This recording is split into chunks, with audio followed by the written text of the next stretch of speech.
Boa noite a todos, é uma satisfação estar com vocês aqui, EBRAD, para mais um episódio de Conversando com o Autor. Hoje nós temos o prazer de ter aqui conosco o professor Renato Opsblum, coautor com quem eu tive a alegria de escrever em conjunto um capítulo desse livro, Dano Moral na Prática. Esse assunto ele é muito abordado na nossa pós-graduação de Direito Digital, Inteligência Artificial e Proteção de Dados, e conta ainda com alguns outros artigos de outros patronos também da EBRAD, como o professor Guilherme Nucci e o professor Humberto Teodoro Júnior. Prazer, espero que vocês nos acompanhem, vai ser um bate-papo aqui com o autor, né, com o meu coautor, com quem eu tive a honra e a alegria de escrever.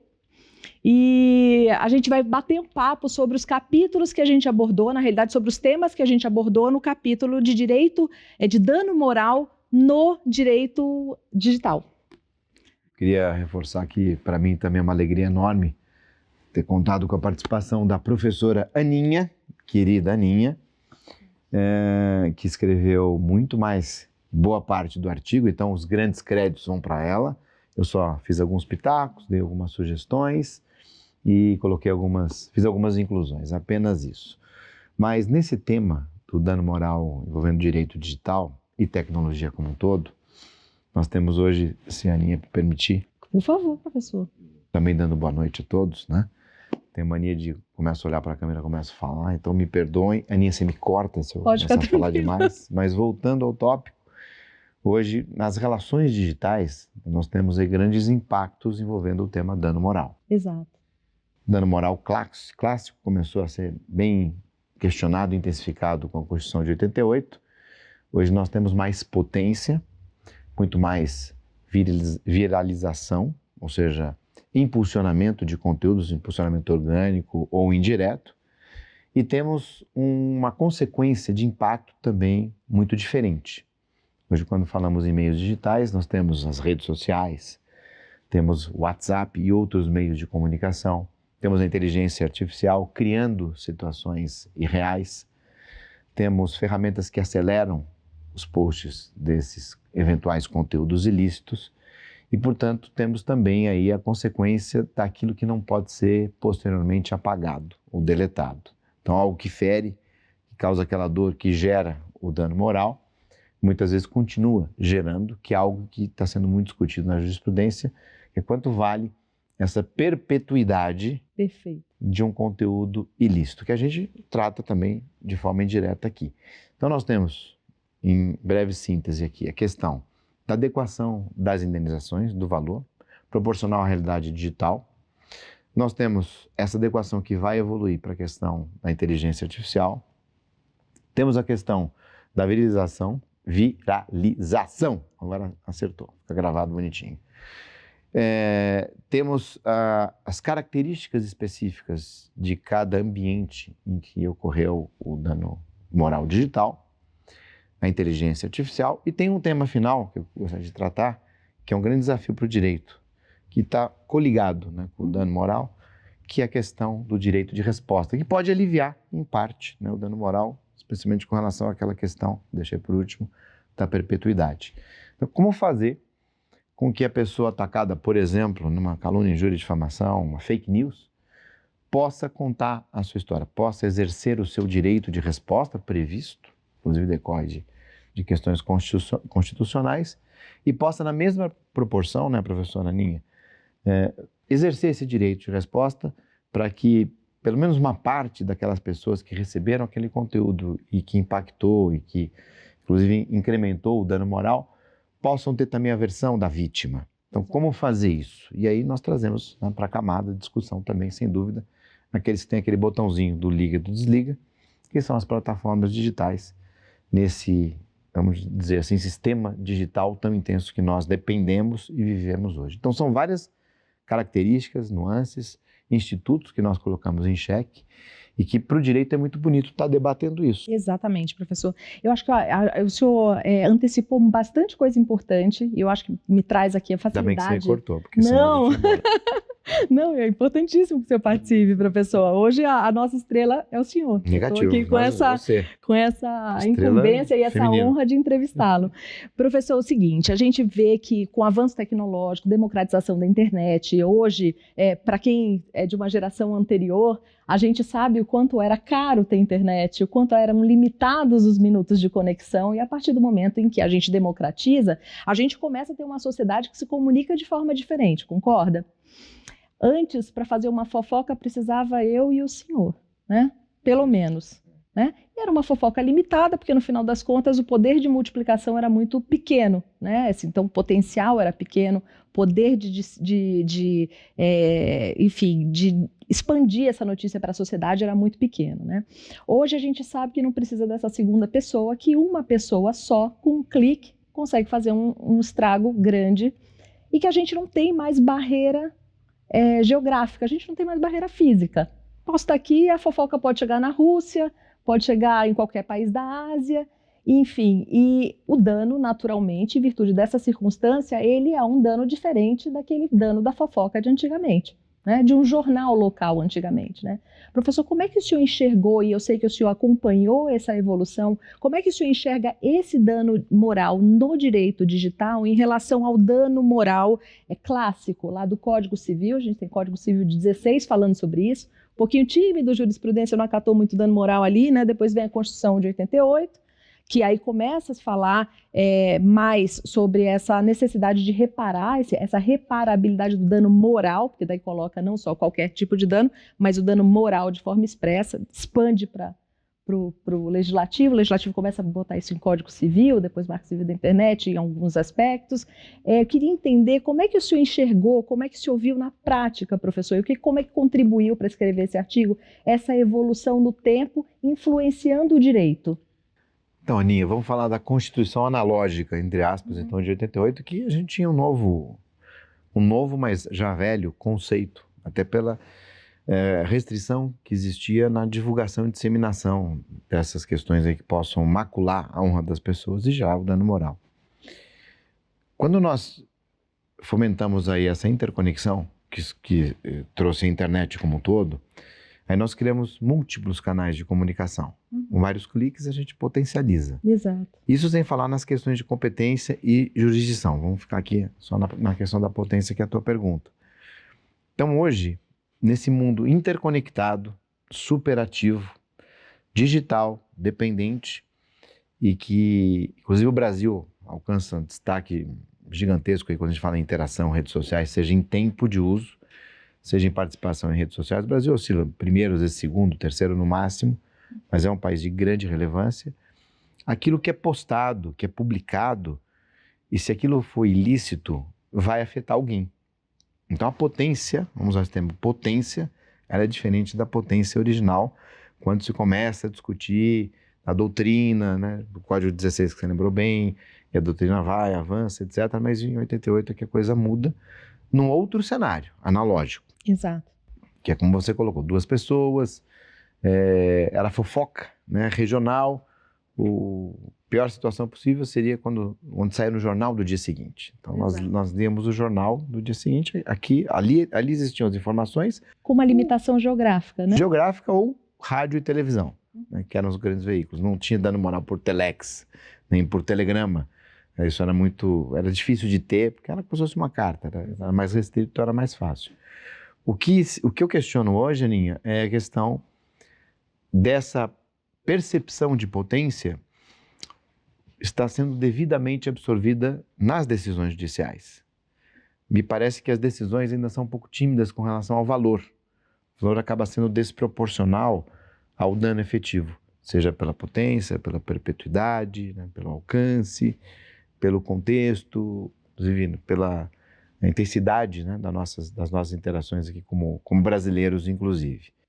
E sem prejuízo de pensar, né, professor, que, por exemplo, eu posso entrar com uma ação de dano moral, de reparação de dano moral, ser reparada naquele momento e o conteúdo continuar fazendo com que aquele dano persista. E aí o senhor trouxe na primeira momento que o senhor falou a respeito da reparação, que pode não ser apenas uma reparação pecuniária, mas de repente trazer para a esfera da reparação in natura, que é se retrate, coloque um outro conteúdo que negue o que você falou anteriormente. Isso deve diminuir um pouco da dor de quem sofre, e é uma forma, talvez, de reparar de forma eficaz, porque se for só pecuniária, se esse assunto continua rodando, como é que você enxerga isso, professor? Porque continua havendo um dano posterior, concorda? E até aproveitando um pouquinho o momento da discussão, a gente discute hoje projetos de lei de inteligência artificial, de risco, né? Risco do setor, etc. Então tem alto risco, baixo risco, risco excessivo, etc. Isso pode ser objeto de estudo também na conceituação do dano moral com relação à potência do impacto disso tudo. Então, se o dano, por exemplo, trazendo aqui algumas hipóteses subjetivas aqui de valoração, se o conteúdo é impossível de ser removido, se for parcialmente possível, quanto ficou e em que potência ficou, quantas visualizações isso vai ter, teve ou terá. A própria questão da possibilidade aí de filtragem, né, de algum tipo de controle, as dificuldades de fazer isso fora da jurisdição brasileira. Localizar, inclusive, o ofensor, né? Identificação do ofensor para ter mais uma indenização e aliviar, a própria responsabilidade das plataformas. Nesse momento se discute, né, a constitucionalidade do artigo 19 do Marco Civil. Exatamente. Então, hoje nós temos... Eu diria que o direito moral digital hoje ele dói mais que o direito moral tradicional, né? E isso em função da potência. Acho que esse é o grande tema, a potência. E o que eu sinto falta hoje? De uma percepção maior dos tribunais com relação a essa potência, né? Pelos assuntos que nós estamos discutindo aqui agora. Por isso que é muito relevante a gente estar escrevendo esse tipo de artigo, porque eu diria que é até um tema permanente. Sim, de evolução constante. Constante, nós vamos ter listas de toda a natureza. Falamos aqui em calúnia e difamação, mas vamos falar também da questão cyberbullying, violação do direito autoral, né? Que tem a previsão do direito autoral na legislação específica, no cyberbullying, por exemplo, nas próprias... Que hoje é figura típica. Exato. Então, quer dizer, a legislação sempre acompanhando, né? Fato, valor e norma, né? Eu percebo que houve uma evolução ali da forma como eu trato aquele determinado tema.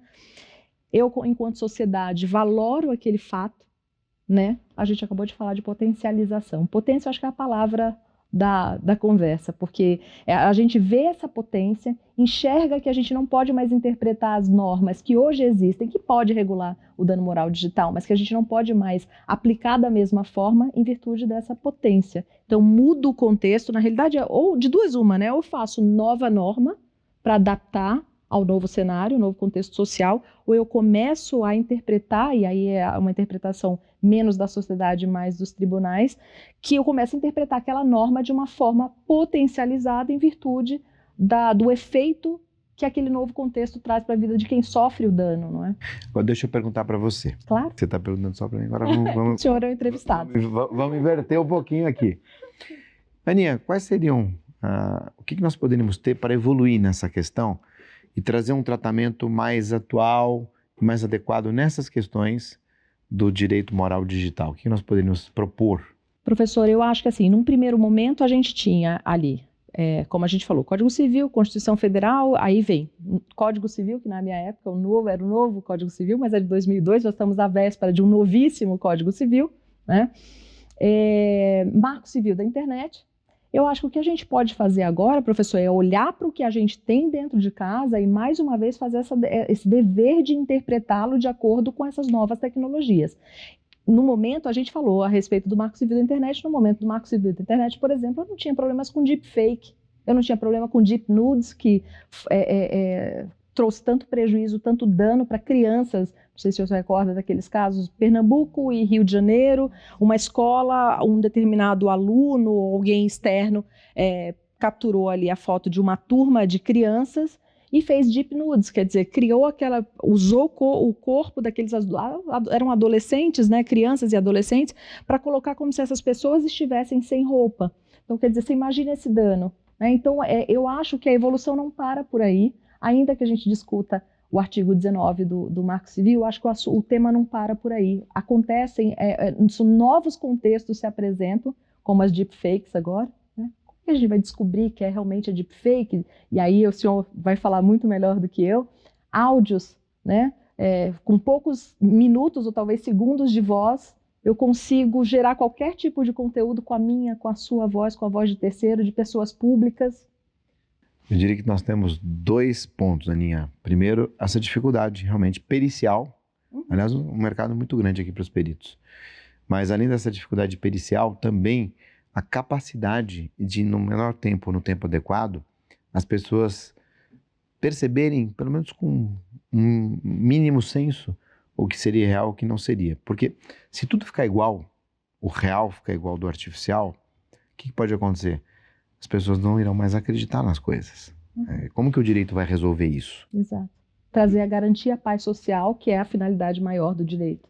Me parece que há um componente tecnológico que talvez ajude bastante nisso. Então, fazer um paralelo com os vírus, já que você citou lá, vamos voltar um pouquinho para trás, né, na época dos jornais, depois na época da internet de escada, etc.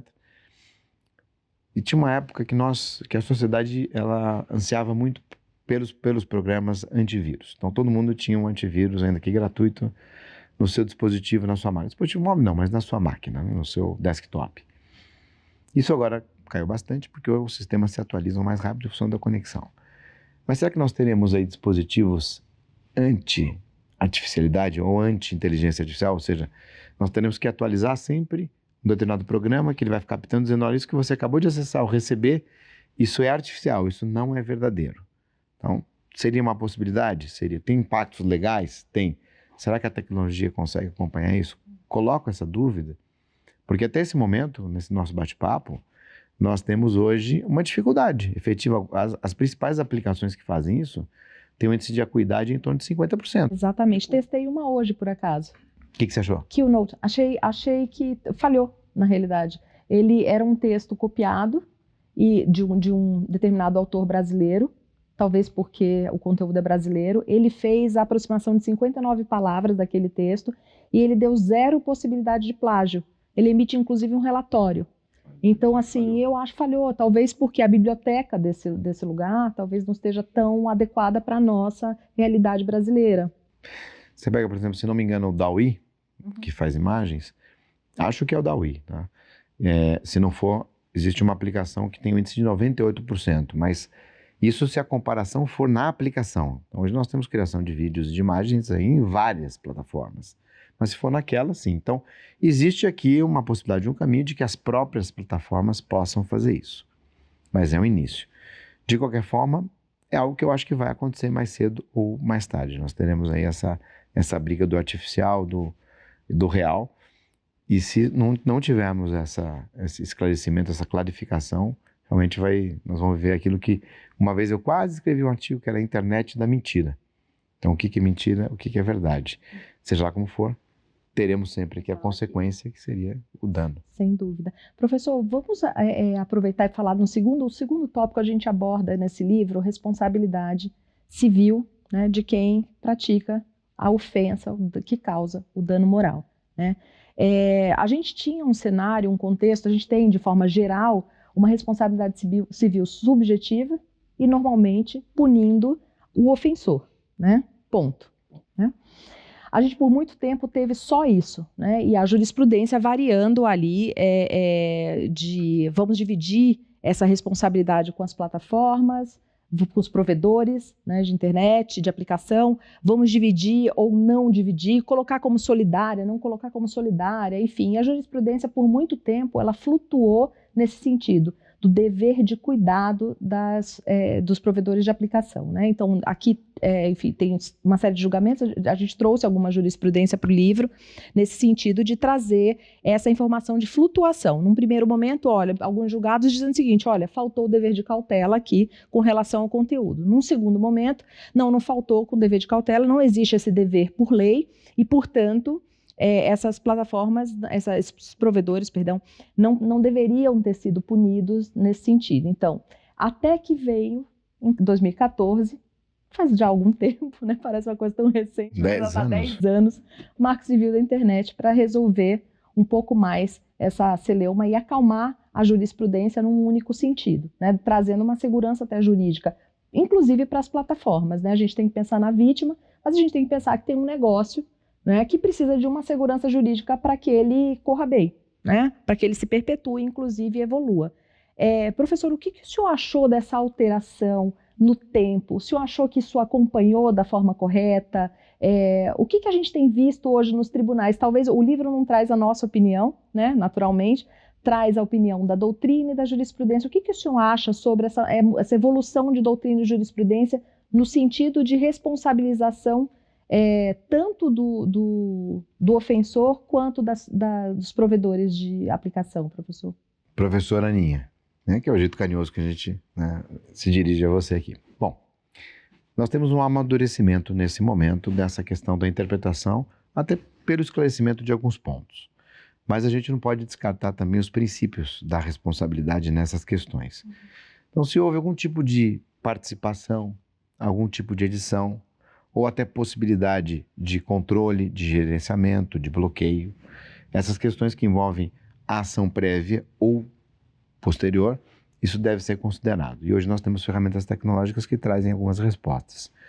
Isso tudo começou lá no CDA, Communications Decency Act americano, depois no DMCA para direitos autorais e na Diretiva de Comércio Eletrônico 2002 da União Europeia, em que o princípio básico é o seguinte: se você é só um ente transmissor, você não pode ter responsabilidade por aquilo que é transmitido dentro de sua rede. Senão a gente vai...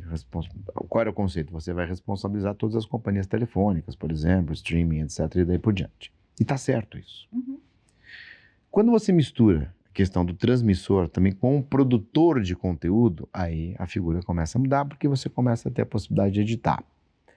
Ao mesmo tempo, isso tem algumas restrições. A gente traz o e-commerce para essa cadeia, não é porque o sujeito tem um shopping center que ele vai responder porque algum cliente seu, algum participante da cadeia, praticou algum ato ilícito, né? Eu preciso ter, ainda que a lei traga essa interpretação geral, essa responsabilidade, a interpretação jurisprudencial é distinta. Eu preciso ter algum tipo de conexão que demonstre a conivência ou a participação disso. Eu também acho que está certo. Como que funcionava antes do Marco Civil? Que era bem interessante, né? A gente chamava de Notice and Takedown, que parece que vai voltar. O Notice and Takedown, quando você, normalmente a vítima, toma ciência de algum ato ilícito, ela comunica aquele que tem o botãozinho, fala botãozinho mágico, liga e desliga, dizendo: olha, existe um cliente, alguém que está usando a tua linha, o teu sistema, enfim, a tua conexão, que está praticando um ato ilícito. Então, a partir desse momento da comunicação, eu estou informando, eu posso eventualmente gerar a corresponsabilidade e aí sim eu posso agir. Então, no Notice and Takedown, eu comunico, aviso ilícito, o sujeito escolhe o que ele quer fazer, se ele quer remover ou se ele quer correr o risco mantendo aquele conteúdo. O que também não deixa de ser um risco, né? Tem alguma forma que possa balancear melhor? E aí eu trago a primeira versão do Marco Civil, que era bem interessante. Qual que era a primeira versão? Quando havia uma contestação dizendo: olha, aquele sujeito, aquela conta, enfim, aquela conexão praticou, colocou um conteúdo que me afeta, um conteúdo ilegal, aquele conteúdo é previamente suspenso, e aí é dada a oportunidade a quem produziu aquele conteúdo se manifestar e se identificar para uma futura e possível responsabilização. Olha que interessante. E aí, se isso não acontecesse, aí sim o conteúdo era removido. Então, a plataforma em si, ela tinha a sua responsabilidade de uma certa forma flexibilizada. O que está certo, porque a gente precisa combinar essas duas instituições, quando o conceito for mais genérico. Mas essa versão não foi para frente. Então, acabou havendo um certo desequilíbrio que está sendo hoje discutido. E eu acho que nesse amadurecimento nós teremos a separação dessas cadeias de responsabilidade. Então, uma cadeia, quando aquele que está provendo a transmissão tem consciência e participa, portanto pode ser responsabilizado, e a separação de que não, eu estou só fornecendo aqui a estrutura técnica, não tenho nada a ver com isso. Ah, mas num segundo momento, você pode fazer alguma coisa para diminuir ou impactar, ou fazer cessar esse ato ilícito? Posso. Então, nesse segundo momento, isso será feito. Então, de forma regrada, equilibrada e adequada. Então, não responsabilizar diretamente também, exato, mas ao mesmo tempo também não excepcionar. Então, são questões que... É quase que um monitoramento impulsionado pela própria vítima, ou por quem se sentiu ofendido, é isso? Hoje em dia, o que acontece pelo Marco Civil é que, professor, me corrija o senhor está muito mais dentro desse tema, mas é que acontece, só para trazer para as pessoas que estão nos assistindo, a responsabilidade dos provedores de aplicação, ela acontece a partir do momento em que há uma sentença determinando alguma providência para remoção de conteúdo. Ou uma liminar. Uma liminar, exatamente. É uma decisão judicial de uma forma geral, judicial, uma ordem judicial de forma geral, para que esse conteúdo seja eliminado, e a plataforma passou ali um prazo, né, estabelecido ali por aquele determinado magistrado, e não fez nada, não tomou as providências adequadas, perpetuando ali o prejuízo ou dano de quem se sentiu ofendido. Além disso, primeiro, ordem judicial. Além disso, nós temos duas hipóteses, né, professor? Uma hipótese em que há conteúdo de cunho sexual, de alguma forma veiculado sem autorização, e a partir desse momento, se a vítima se sente lesada por aquele conteúdo, por aquela divulgação daquele conteúdo, ela pode notificar a plataforma para que ela retire aquele conteúdo. Então, nudez ou cunho sexual, pornografia. E isso é retirada imediata, sob pena de corresponsabilização. Professor, pode? Isso, quando você tem esse tipo de conteúdo, quando você avisa, aí a aplicação tem que tirar imediatamente sob pena de ser corresponsabilizada. É uma exceção lá do artigo 19. Perfeito. E depois, algum conteúdo que tenha fatores prejudiciais a crianças ou adolescentes ali, em virtude dos próprios princípios da nossa legislação de crianças e adolescentes, né? E a maior discussão, Aninha, é quando você tem conteúdos afirmativos. Então, que você pode estar impactando liberdade de expressão, censura, uma crítica mais ácida com uma ofensa, efetivamente. É isso que gera grande dúvida, porque isso é subjetivo, depende de cada caso. Então, essa é uma circunstância em que você pode trazer também para o Node sem takedown, mas que vai gerar necessidade de uma interpretação mais específica. Por isso que eu citei a questão do Marco Civil, da primeira versão do Marco Civil, que para essas questões me parece interessante. Então você suspende preventivamente, você não vai eliminar. Se a pessoa se identificar, está resolvido. Ela se identifica e quer manter o conteúdo no ar, então está resolvido. A relação jurídica vai ser entre os dois, quem efetivamente postou e quem sofreu em função daquele conteúdo. Perfeito, professor. Eu acho que o nosso penúltimo tópico do artigo fala a respeito da reparação. Então a gente falou sobre o dano moral e dano moral digital, diferenciando, trazendo maior potência para o dano moral digital. Depois a gente falou sobre responsabilidade civil, acabamos de discutir sobre isso. E uma vez apurada a responsabilidade civil, aí o juiz vai ter aquele desafio, que é ponderar como eu reparo essa honra que foi prejudicada pelo conteúdo ou por qualquer ato, né, que tenha gerado esse dano moral no ambiente digital, né? O que o senhor acha que é mais difícil para o juiz nesse momento? Aí a gente tem que pensar que assim, o juiz tem alguns critérios ali que ele pode, enfim, se apoiar nesses critérios para definir o quantum dessa indenização, né? A gravidade ali do que aconteceu, enfim, as circunstâncias, né, da ocorrência que gerou o dano. E tem uma questão, professor, que eu acho enfim, que a doutrina fala muito, que é ponderar ali a vulnerabilidade, né, da vítima, a potência, quer dizer, não a potência, perdão, é a capacidade que o agressor tem de arcar. Então, quer dizer, não deve levar esse agressor à ruína completa, porque foi um erro sim, ele tem que pagar, mas não deve ser arruinado. Ao mesmo tempo, esse valor não pode ser tão exorbitante que cause um enriquecimento sem causa, de repente, que seja além da reparação da honra, mas assim, tudo que eu estou falando, no final das contas, são muletas, né, que o judiciário se utiliza, são apoios, né, que o judiciário se utiliza para ponderar esse valor, para, enfim, fixar esse valor do dano. O que o senhor acha que é mais difícil nesse contexto, professor? O que o senhor acha que, dentro do que eu falei, ou de várias outras coisas que tenha por aí, o que o senhor acha que o juiz pode se apegar para poder fixar um valor de forma justa? A gente tem o tripé clássico, né? Que é a capacidade econômica da vítima, do ofensor e a teoria do valor do desestímulo também, que me parece que está um pouco defasada essa questão no digital.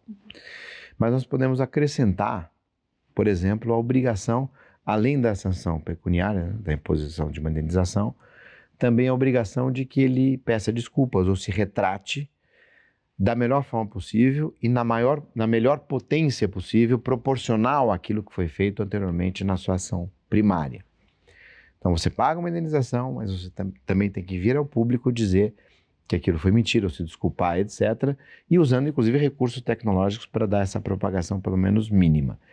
Isso ajuda a aliviar um pouco mais. E também acho que no momento de inteligência artificial, talvez agora nós tenhamos alguns artifícios técnicos que nós possamos mapear com algoritmos, identificar com esses algoritmos, talvez situações em que aquele conteúdo que está lá ainda possa ser bloqueado. Existem algumas experiências já acontecendo e a discussão que vem, olha, consigo fazer isso com 70%, 80%, mas não consigo 100%. Mas já está bom 70%, 80%. Mesma questão das buscas, né? Que é o direito da desindexação, não o direito ao esquecimento. Então, não estou querendo apagar aquele fato, mas como ele não é um fato relevante para a sociedade como um todo, mas é muito relevante para a pessoa, que ele saia da primeira janela de buscas e vá para a segunda, terceira, quarta páginas, etc. Que é uma forma também. Perde relevância, né, professor? E alcance, né, naturalmente. E alcance. Talvez, num sentido inverso, fazer o contrário nesse pedido de desculpas, nessa retratação, etc. Fica aqui também algo para ser discutido, uma ideia para ser pensada. Pode ser, professor. Professor, acho que a gente encerra o conteúdo, abre para perguntas. Parabéns pela obra, fantástico artigo que você escreveu junto comigo. Uma alegria, uma honra. Deus te abençoe muito. Professor, uma honra minha. Eu gostaria de aproveitar aqui antes de partir para as perguntas, de avisá-los que quem fez inscrição pelo Simpla vai ter o direito de receber o certificado pela participação nessa nossa conversa aqui, no Conversando com o Autor, ou com os autores. Pronto, aí sim. Vamos buscar perguntas aqui. Bom, vamos lá. Se alguém, temos auditório aqui também, se o pessoal quiser fazer perguntas, não sei nem se eu posso franquear, mas... Temos uma pergunta aqui do César Botelho, professor. Quais são os desafios legais de se provar o dano moral causado por ataques ou vazamento de dados proveniente de chamada Deep Web? Dano moral em virtude disso, né? Isso está, infelizmente, né, aumentando. Nós temos aí situações, principalmente via WhatsApp, em que a gente recebe um áudio, um vídeo, né, fake de algum amigo, algum parente, e nos induz a algum erro, normalmente uma transferência de um dinheiro, um Pix, etc. Isso vai depender das circunstâncias do caso em si, novamente aí a capacidade econômica, o grau de vulnerabilidade, a capacidade também da vítima e o impacto, né, das circunstâncias em si. Mas é algo que dói, né? Algo que machuca, você acha que aconteceu alguma coisa com alguém que você quer bem, que é muito querido, além da questão financeira também que você perde. Então essa seria uma circunstância de agravamento aí do dano moral. Perfeito, professor. Temos uma segunda pergunta do Rogério Marinho, que fala o seguinte: o vazamento de dados, essa aqui é gostosa de responder. O vazamento de dados pessoais por si só seria possível de indenização moral? Eu acho que o que está se perguntando aqui é se existe o dano moral in re ipsa por conta de um vazamento de dados. Deixo para você. Tá bom. A gente vai respondendo juntos. A gente entende que não há, né, esse dano moral in re ipsa em caso de vazamentos, né? Normalmente, inclusive, quem sofre o vazamento é vítima também, né, por aquele vazamento. Quem conhece, quem trata, nós temos aqui no escritório onde nós trabalhamos, fundado pelo professor Renato e pelo seu pai, Dr. Blum, um time específico de incidentes de segurança que lida com incidentes de segurança, inúmeros incidentes de segurança por semana, ordinariamente condensado todos da sexta-feira, no final da tarde. Quando pensa que sextou, né, experiência prática, né, professora minha? Pensa que sextou, volta. Então, normalmente, a gente recebe as chamadas de clientes e não clientes que tiveram essa infelicidade de serem invadidos, e a gente tem uma série de clientes tão responsáveis, né, que colocam proteção de dados nos seus pilares mais elevados da companhia e mesmo assim sofrem esse tipo de indenização, de invasão, né, e aí com impacto, de repente, em dado pessoal. Dos titulares, seus clientes e colaboradores. E então é por isso que, enfim, a gente entende que as organizações também são vítimas na maior parte dos casos, né? E buscam aí, enfim, defender inclusive os próprios titulares afetados. Então não existe por enquanto, pelo menos, né? Esse reconhecimento. Na jurisprudência hoje, majoritária, não há, né? Teria que comprovar esse dano para que tenha uma indenização. Correto? A não ser que seja um dado sensível, por exemplo, né, Aninha?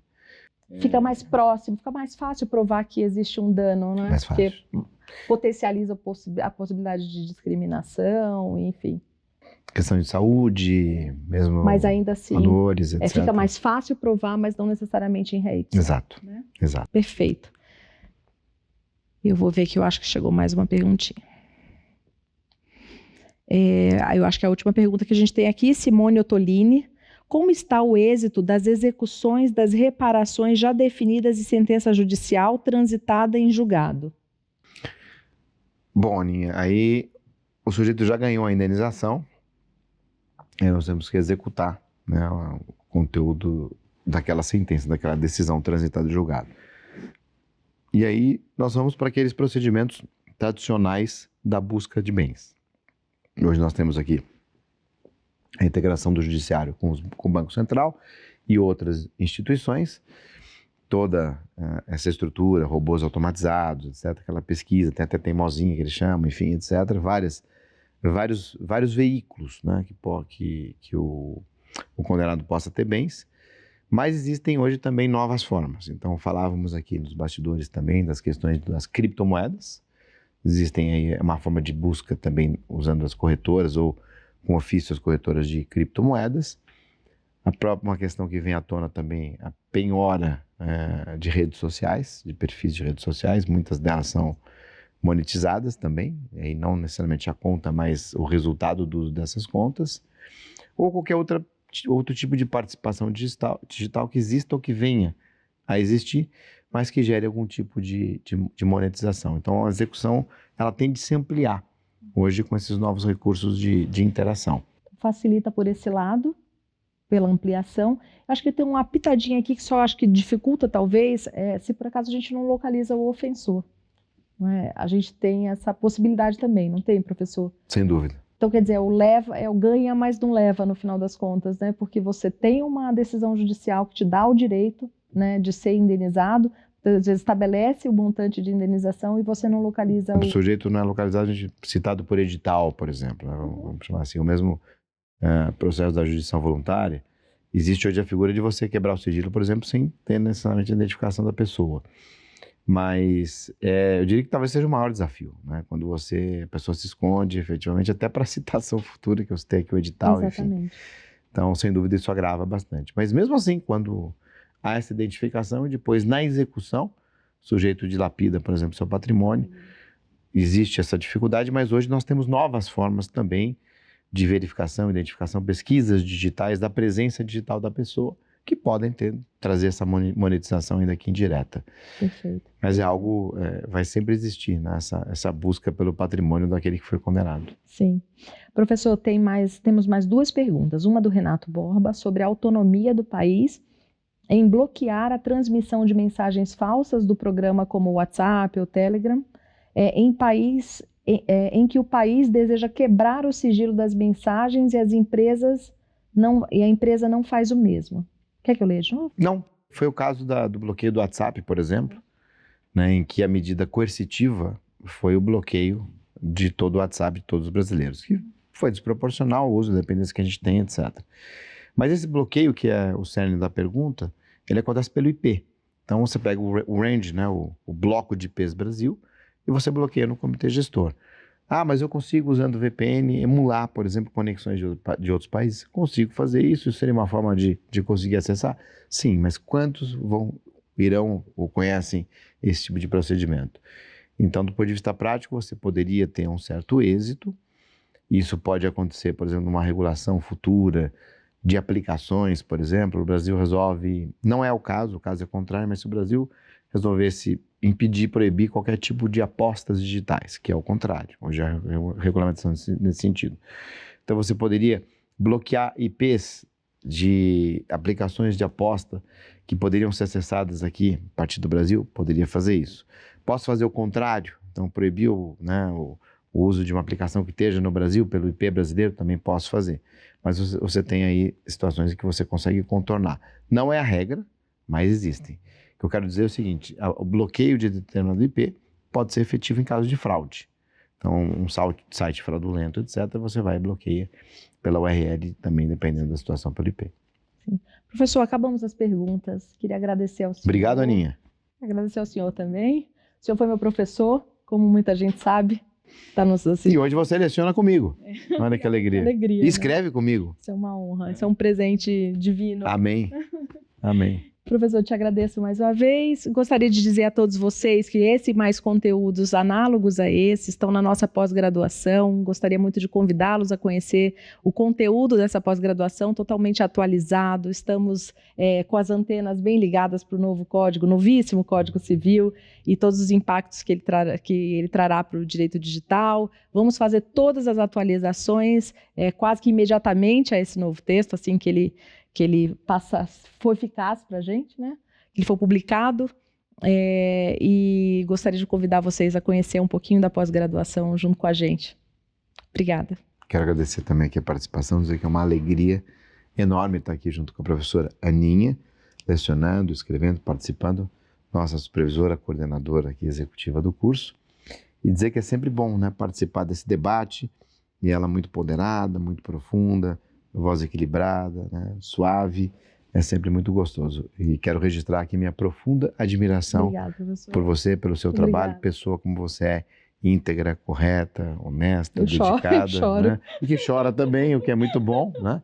E eu até brinco aqui que muito temente a Deus, e a gente brinca carinhosamente, futura pastora Aninha também, quem sabe, né? Enfim, contando um pouquinho aqui do nosso dia a dia. Uma alegria, uma honra.